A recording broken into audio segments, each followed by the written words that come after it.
yo no estoy, sí. Gálatas 3:1 dice: Oh Gálatas insensatos, ¿quién os fascinó para no obedecer a la verdad? A vosotros ante cuyos ojos Jesucristo fue ya presentado claramente entre vosotros como crucificado. Esto solo quiero saber de vosotros: ¿recibisteis el Espíritu por las obras de la ley o por el oír con fe? ¿Tan necios sois? Habiendo comenzado por el Espíritu, ¿ahora vais a acabar por la carne? ¿Tantas cosas habéis padecido en vano? Si es que realmente fue en vano. Aquel, pues, que os suministra el Espíritu y hace maravillas entre vosotros, ¿lo hace por las obras de la ley o por el oír con fe? Vamos a hablar hoy día un poco acerca de la ley. Es un tema que a veces sale. Recientemente me ha pasado que por alguna razón u otra he tenido más contacto con gente que suele pensar que la ley sí aplica el día de hoy. La ley mosaica, que tenemos que cumplir ciertas cosas, no comer ciertas comidas. Y no hago esto como para refutar, para hacer un debate, porque la ley es muy útil. Los que hicimos el curso de evangelismo y también los que habían escuchado, por ejemplo, de los pasos del maestro, y ni siquiera eso, los que leen su Biblia, se pueden dar cuenta de que la ley tiene una utilidad. Es muy importante. Y quiero mostrar a través de la Biblia para qué nos sirve la ley, y desmentir eso de que la ley nos sirve para la salvación y nada por eso, nada por el estilo. Primero, ¿qué entendemos por la ley? Dios dio muchas reglas y reglamentos y instrucciones a Israel. Fueron 613 leyes. Y de hecho, yo encontré una división que me hizo mucho sentido. Primero tenemos los 10 mandamientos, que nos muestra, o lo tenía en una Biblia de estudio, me hizo mucho sentido, lo llamaba como la revelación de Cristo, porque a través del conocimiento, a través de la ley viene el conocimiento del pecado. Entonces, a través de los 10 mandamientos nos damos cuenta que somos pecadores y que necesitamos de Jesús. Después vienen las instrucciones de las fiestas levíticas. Tenían muchas fiestas los judíos del Nuevo Antiguo Testamento. Tenían 7 fiestas levíticas y 5 tipos de sacrificios. Y esos se le puede llamar la realización de Cristo, porque eso solo era una imagen del Jesús venidero, del sacrificio perfecto que iba a hacer, porque eran sacrificios que tenían que repetir constantemente. Y después el otro se le puede llamar un código social, es decir, hablaba de higiene, alimentación, qué hacer cuando una persona hacía tal cosa, lo que hoy vendría a ser un código legal, algo por el estilo, y eso era la regulación hasta Cristo, es decir, cómo se tenían que desenvolver las personas y cómo tenían que hacerse actuar antes de Cristo. Y esto tenía mucho sentido. Dios prohibió muchos animales, por ejemplo, para comer, que hoy en día no son muy saludables. O sea, si uno los quiere comer, tiene que tomar muchos. Dios es un ser que lo sabe todo. Y prohibió muchos animales para protegerlos. También les prohibía, por ejemplo, casarse con mujeres que no fueran de Israel, para evitar la idolatría con naciones paganas, cosas que uno puede ver que sucedieron, por ejemplo, en la vida de Salomón, como sus concubinas y su esposa inclinaron su corazón a dioses ajenos. Entonces, Dios les dio una regulación hasta que llegara Jesús, para que pudieran estar relativamente bien. Ahora bien, la ley, ¿sigue aplicando hoy en día o no sigue aplicando hoy en día? La respuesta corta es no sigue aplicando hoy en día, porque Jesús es el fin de la ley. Jesús es el fin de la ley. Romanos 10:4 dice: porque el fin de la ley es Cristo, para justicia a todo aquel que cree. Yo creo que ese puede ser el mejor versículo. Si es que no hay muchos versículos que hablan acerca de esto, pero este es el versículo más claro. Porque a veces me han citado, por ejemplo, Mateo 5, me han dicho, no, pero Jesús dijo que no viene a abrogar la ley, sino a cumplirla. Ahora, Jesús está, muchas veces la ley significa el Antiguo Testamento. Muchas veces se refería a la ley como en las Escrituras. Entonces, es muy posible que Jesús se estuviera refiriendo ahí con cumplir las profecías, cumplir todo lo que tenía que venir. Así como también el hecho de que Jesús cumplió todos los mandamientos, Él no pecó. Él en ningún momento fue pecado, fue tentado, pero no podía pecar. Por eso se habla de un concepto en cristología que es la impecabilidad de Cristo. Jesús no podía pecar, porque es Dios. Entonces, Jesús es el fin de la ley. Hoy en día la ley mosaica no aplica y no debemos judaizar ni obligar a nadie a seguir estas leyes. Por ejemplo, hay gente que prohíbe comer cerdo, gente que prohíbe casarse y dice que es pecado y que tienes que dejar de hacerlo. Eso es un problema. Si una persona dice que no quiere comer cerdo por cualquier motivo, está bien. Si no quiere comer, nadie te va a meter un cerdo en la boca. Tú te lo pierdes, como diría yo. Pero si tú obligas a una persona y le empiezas a decir, tú estás mal, porque estás comiendo esto, estamos en pecado, eso está mal. Por ejemplo, en Primera de Timoteo, si me pueden acompañar a Primera de Timoteo.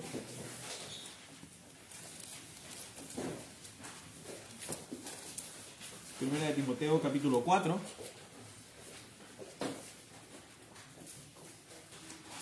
El versículo 1 dice, pero el Espíritu, con E mayúscula, dice claramente que en los postreros tiempos algunos apostatarán de la fe, escuchando a espíritus engañadores y a doctrinas de demonios, por la hipocresía de mentirosos que, teniendo cauterizada la conciencia, prohibirán casarse y mandarán a abstenerse de alimentos que Dios creó para que con acción de gracias participasen de ellos los creyentes y los que han conocido la verdad.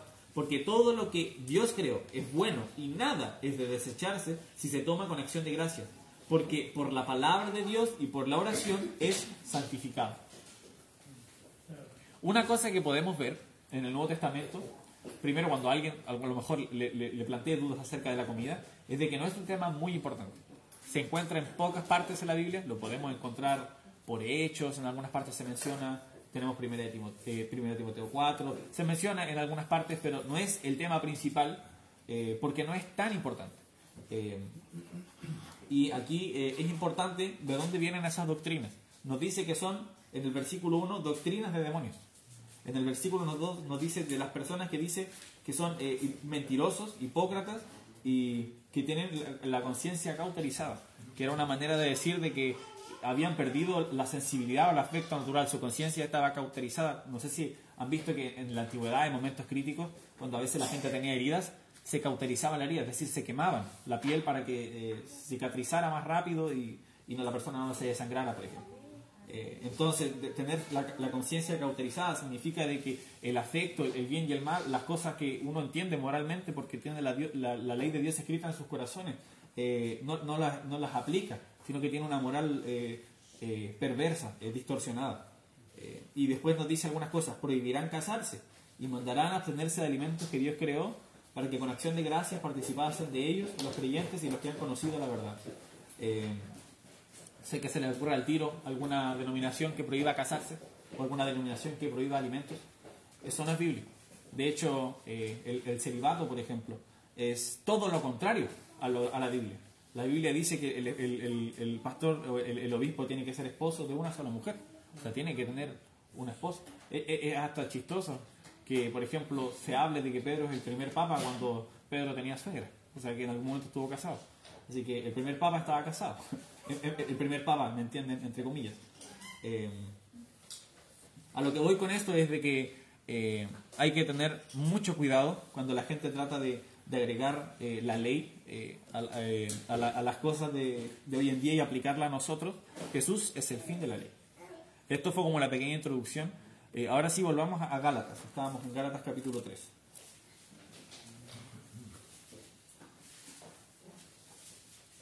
Y leamos el versículo 1 nomás. El versículo 1 de Gálatas 3 dice: «Oh Gálatas insensatos, ¿quién os fascinó para no obedecer a la verdad a vosotros, ante cuyos ojos Jesucristo fue ya presentado claramente entre vosotros como crucificado?» Me llama la atención la palabra fascinar, porque cuando estuve investigando acerca de esta palabra, tiene una asociación con la magia. Es como muy similar la palabra en el griego como encantar. Es como casi que los Gálatas parecían hechizados por una doctrina nueva. Entonces, como si un mago les hubiera lavado la mente. A eso se refería la palabra con fascinar. Para no obedecer a la verdad, dice, a vosotros cuyos ojos Jesucristo fue ya presentado. Los Gálatas ya conocían el Evangelio, ya habían escuchado de Jesús, habían entendido de que la salvación solo es por fe, por medio del sacrificio de Jesús, por medio del lavamiento de su sangre. Pero alguien les había fascinado a volver nuevamente a la ley. Después nuevamente les dice, entonces le hace una pregunta retórica: ¿recibisteis el Espíritu por las obras de la ley o por el oír con fe? Es decir, le está diciendo, cuando fuisteis salvos, ¿fue por cumplir la ley, por las obras de la ley, o por fe en la muerte del Señor Jesús y su resurrección?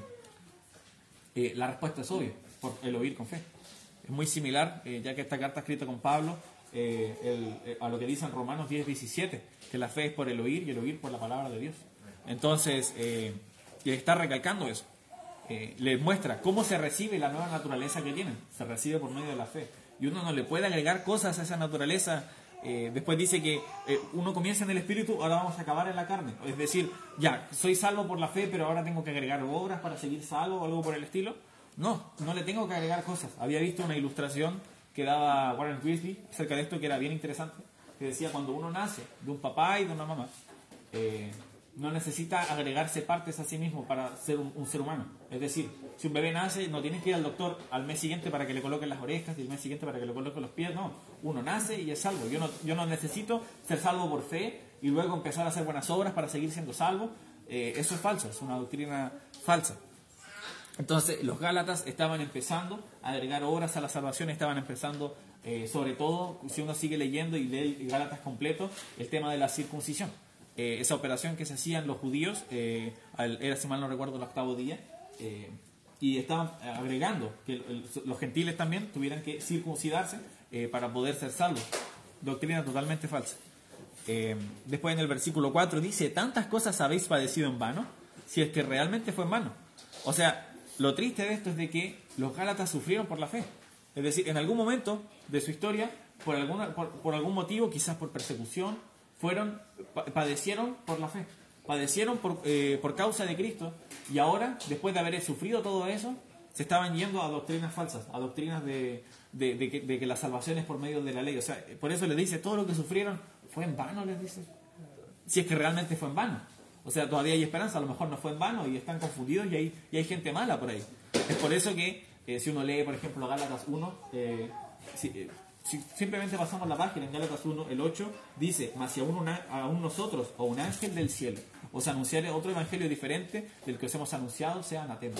Entonces, todo el libro de Gálatas habla de esto, de mantenernos en la doctrina que nosotros conocemos, el evangelio de Jesús, que es el único evangelio.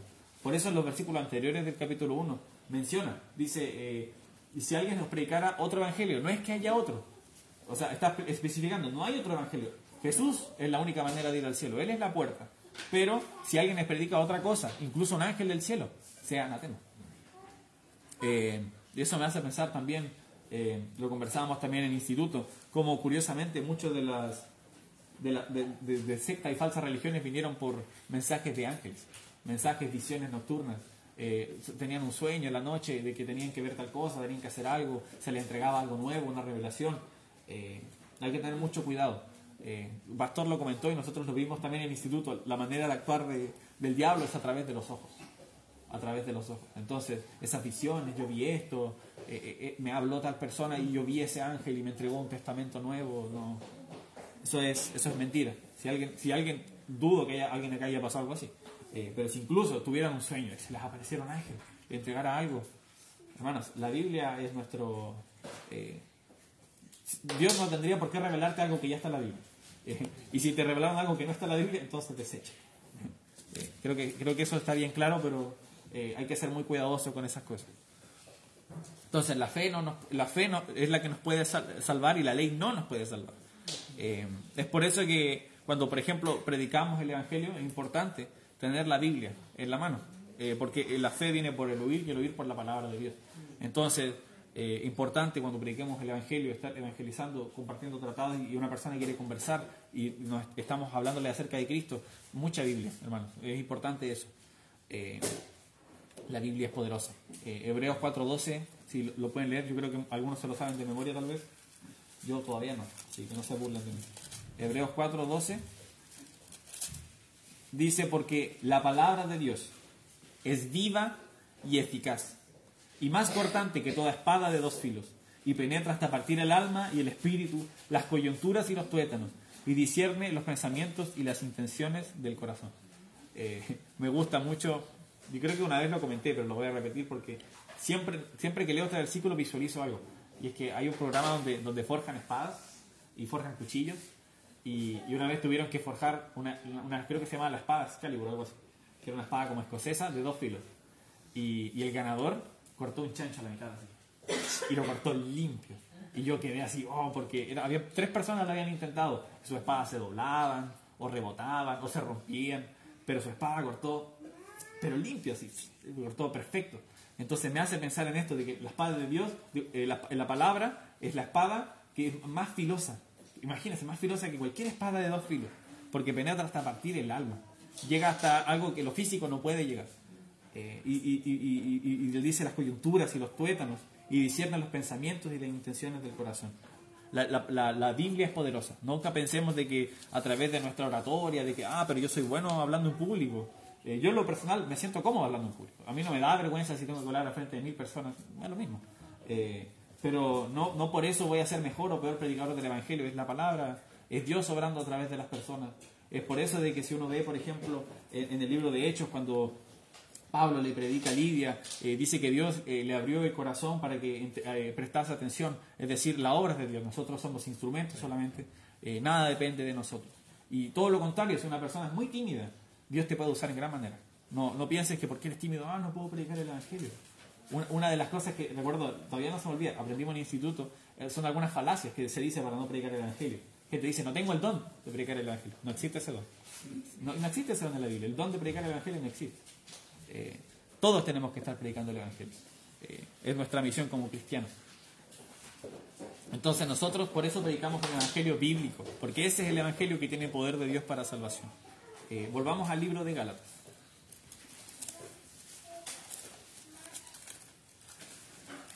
Gálatas 3. El versículo 5 dice, hablando de... leamos lo mejor. Dice, aquel pues que os suministra el Espíritu y hace maravillas entre vosotros, ¿lo hace por las obras de la ley o por el oír con fe? Les vuelve a cuestionar. Todas las cosas que Dios ha hecho en sus vidas, las transformaciones, las vidas cambiadas, ¿son por las obras de la ley? ¿O son por el oír con fe, por el Espíritu que tienen gracias a la salvación por fe? Después en el versículo 6 dice, así Abraham creyó a Dios y le fue contado por justicia. Me gusta porque Pablo es inteligente. Se dio cuenta que estaban judaizantes. Bueno, ocupó al padre de los judíos. Ocupó a Abraham. Le dice, Abraham creyó a Dios y le fue contado por justicia. Sabed, por tanto, que los que son de fe, estos son hijos de Abraham. O sea, es muy posible de que se hayan estado jactando, pero tenemos que circuncidarnos porque somos hijos de Abraham. ¿Cómo no nos vamos a circuncidar? Entonces le dice, no, los que son de fe, esos son los hijos de Abraham. En el versículo 8 dice la Escritura, preveyendo que Dios había de justificar por la fe a los gentiles, dio de antemano la buena nueva a Abraham diciendo, en ti serán benditas todas las naciones. Entonces le dice, si tú quieres que un gentil sea justificado, no tienes que circuncidarlo, tienes que predicarle el Evangelio, tienes que creer y ser salvo por fe. Y lo bueno es que lo argumenta con Biblia, les dice que por eso Dios de antemano dice que en él iban a ser benditas todas las naciones. Entonces, nuevamente les muestra a través de la palabra de que los actos de la ley no nos sirven para la salvación. Entonces en el versículo 9 dice, de modo que de la fe son bendecidos con el creyente Abraham. Abraham fue justificado por la fe. Gracias a eso, nosotros somos justificados por la fe, gracias a Abraham, porque de Abraham tenemos a Jesús. Jesús fue el linaje de Abraham. Y otra cosa hermosa es que la fe nos mantiene vivos. El justo por la fe vivirá. Eso es algo precioso. Versículo, leímos el 9. Todas las naciones son benditas gracias a Abraham. Es por eso que es muy importante estudiar la genealogía de Jesús. Quizás nosotros decimos, pero ¿para qué quiero saber todos estos nombres? Para los judíos era importante, porque su Salvador venían ciertas promesas. Tenía que ser de la tribu de Judá, porque dice que nunca se apartará el cetro de la tribu de Judá. O por ejemplo, tenía que ser descendiente de David, fue descendiente de Abraham. O sea, tantas promesas que Dios cumplió. Y es por eso de que tenemos Mateo 1, ¿no? Porque nos falta un capítulo para que quede bien el libro de Mateo, ya lo voy a colocar. No, Mateo, un libro que normalmente se considera va orientado hacia los judíos, era importante la genealogía. Ahora, los judíos de hoy en día han perdido su genealogía, pero tengan por seguro de que si pudieran tenerla, la tendrían. Porque para ellos era muy valiosa. Era muy valiosa. Entonces, vimos ya, nos justificamos por la ley. Abraham, el mismo padre de los judíos, no se justificó por la ley, sino que se justificó por fe. La fe le fue contada por justicia. Entonces, ¿cuál es el propósito de la ley? La ley tiene un propósito, la ley no es inútil. La ley no simplemente está como hojas extras en la Biblia. sino que nos muestra de que somos pecadores y que no podemos salvarnos por nuestra cuenta.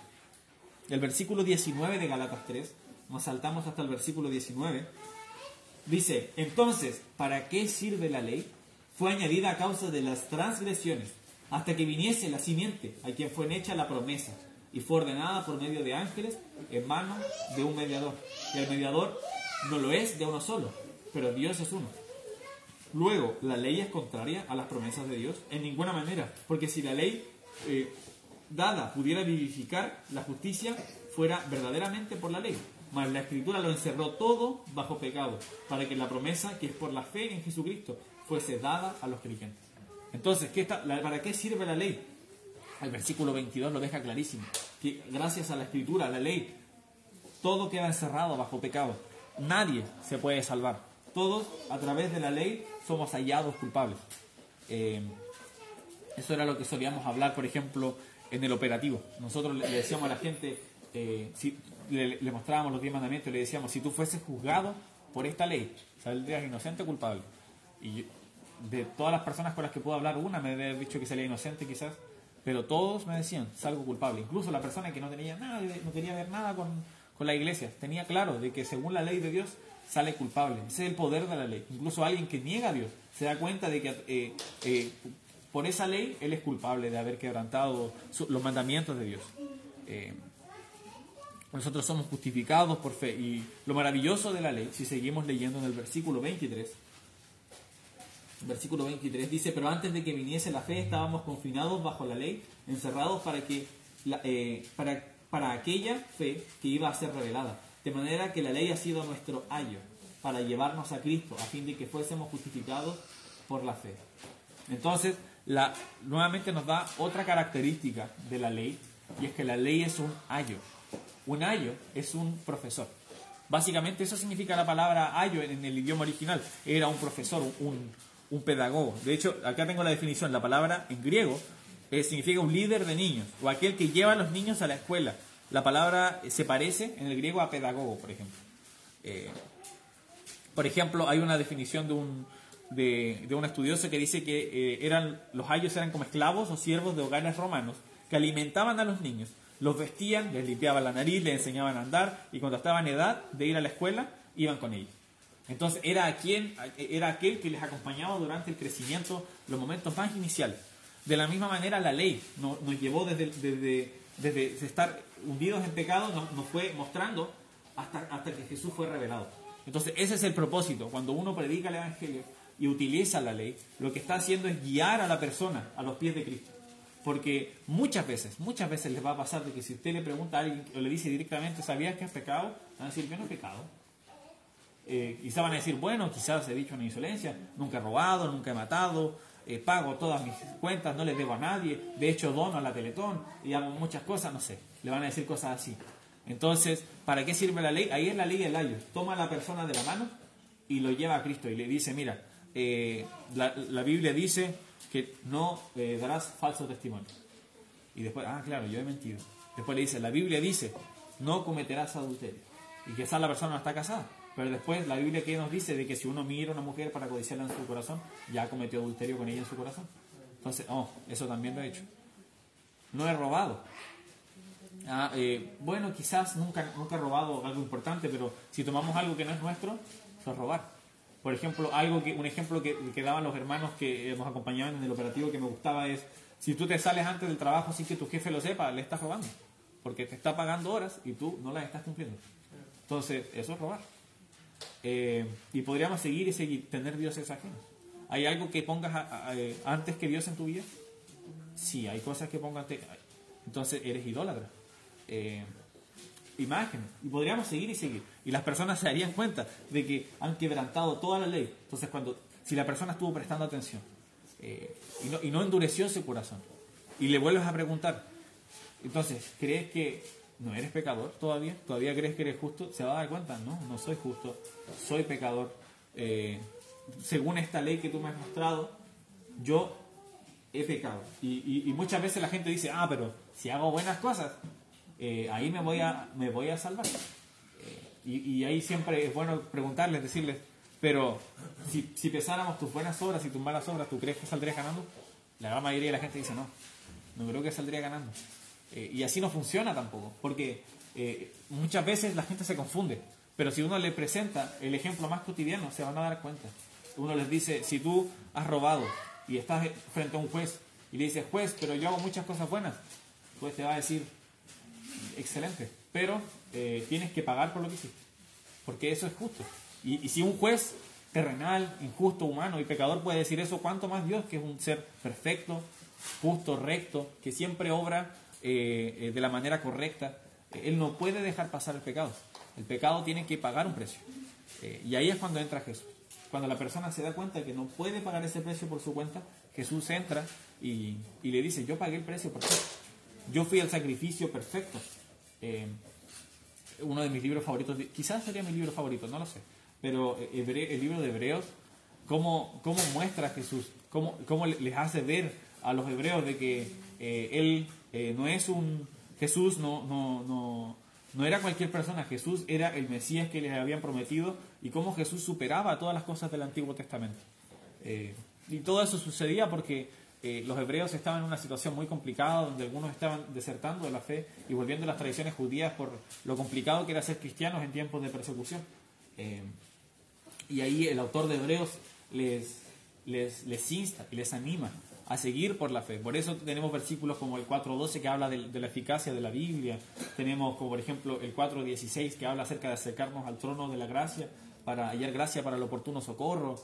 Tenemos el capítulo 11 que habla acerca de la fe, el capítulo 12 que nos habla acerca de nuestro comportamiento, el 13 acerca de, por ejemplo, pastores, y le estaba diciendo de que Jesús sobrepasó todas esas cosas. Jesús es mejor que la ley, mejor que los sacrificios, mejor que todo lo que tenían antes. Jesús era lo que necesitaban.